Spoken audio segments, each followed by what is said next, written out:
Perspective. Serathor Veltharn, heir of House Veltharn. Time. Same night. The ritual engine is reactivated. The night inside Ethazar did not descend like other nights. It seeped.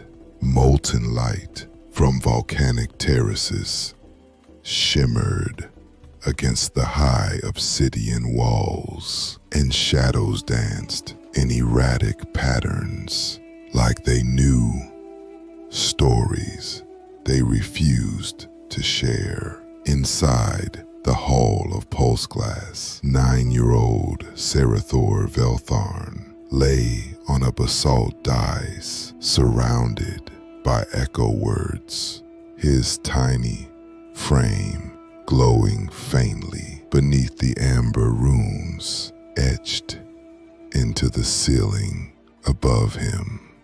He was sleeping, but not dreaming. He was remembering something that hadn't happened yet.